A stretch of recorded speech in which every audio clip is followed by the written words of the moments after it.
keluarga Katolik. Ya. Saya menjadi Katolik itu ketika di SMU. Sedangkan panggilan saya mulai ketika saya masih SD. Kalau pagi saya suka ke gereja, di situ saya suka melihat suster-suster saya TK-nya di SD Marsudi Rini. Tetapi saya belum kenal suster itu apa. Lalu di dalam hati saya mengatakan bahwa besok saya menjadi seperti itu.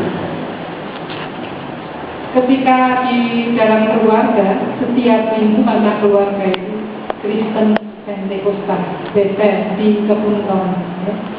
Sehingga setiap minggu saya diajak oleh nenek. Jadi ayah ibu saya nggak ke gereja.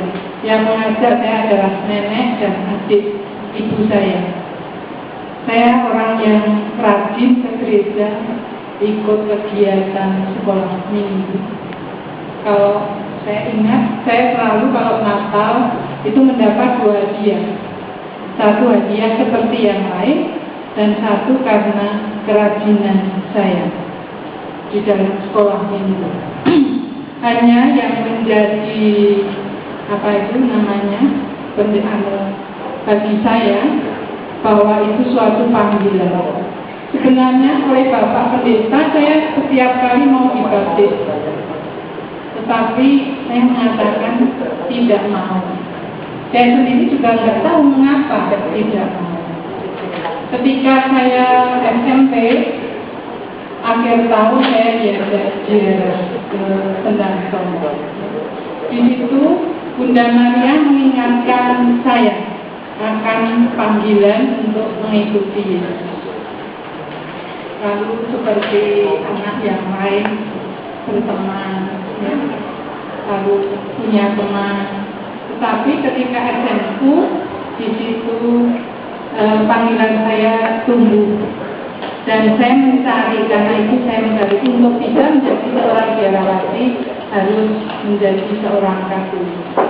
Lalu saya dengan kebetulan ada beberapa teman yang juga sama-sama kami mencari pastor, bilang mau mengikuti pelajaran agama.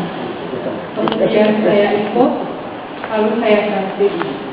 Ketika saya baptis, kalau yang lain teman-teman itu didampingi keluarga, pulangnya dipestakan, saya sendiri saja pulang sampai rumah ya biasa-biasa karena mereka tidak mengenal. Tetapi Tuhan terus memberi kekuatan sampai akhirnya saya lulus SMU. Pada waktu itu saya akan memasuki tarekat namanya tarekat Fransiskus dari Sukabumi. Kendati saya sudah dijemput ke Solo oleh suster provinsial, suster pimpinan dari tarekat Fransiskus, tapi kalau Tuhan belum menghendaki, di situ akhirnya teman-teman ada 5 teman, jadi 4 berangkat, akhirnya saya masih tertinggal di Solo, ya, karena memang keluarga saya tidak mengizinkan. Baru kemudian pada suatu hari bahwa kehendak itu menjadi sangat kuat, jadi sudah tidak bisa orang tua walaupun tidak boleh.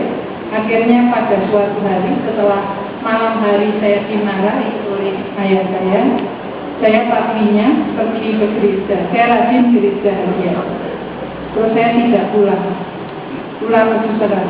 Jadi saya memang masuk ke tarekat itu yang kalau orang lain membawa persiapan pakaian dan sebagainya, saya hanya membawa pakaian yang melekat di badan saya. Dengan bekal itu saya masuk. Memang orang tua saya dulunya tidak mengizinkan, tetapi setelah melihat, mengalami saya bahagia di dalam biara, akhirnya orang tua saya mengizinkan. Sampai sekarang orang tua saya lebih memperhatikan karya pelayanan saya daripada saya sendiri ketika saya bertugas di panti asuhan. Kalau saya pulang itu lalu orang tua saya pasti bertanya, anakmu berapa, kamu mau membawa apa. Jadi bukan untuk pribadi saya, tetapi berkat itu meluas untuk orang yang ada di sekeliling saya, yang ada di komunitas saya. Sustermu yang berada di komunitas berapa orang, lalu juga memperhatikan di rumah pendidikan kami di Solo. Walaupun pada awal-awal susah. Jadi suster saya juga mengalami goncangan kalau suster saya mengunjungi ke rumah saya.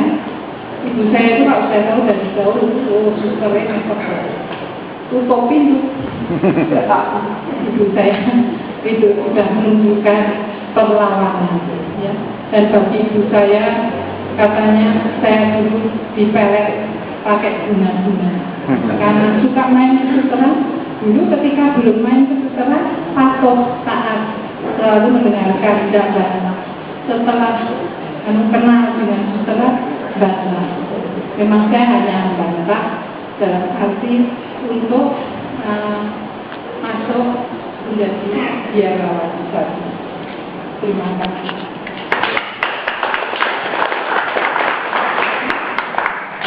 Terima kasih sudah. Jadi barangkali memang cerita itu mungkin bisa mendorong ya katanya. Saya waktu di Jakarta itu ya kita perlu jadi di coba nggak ada suster ya jadi.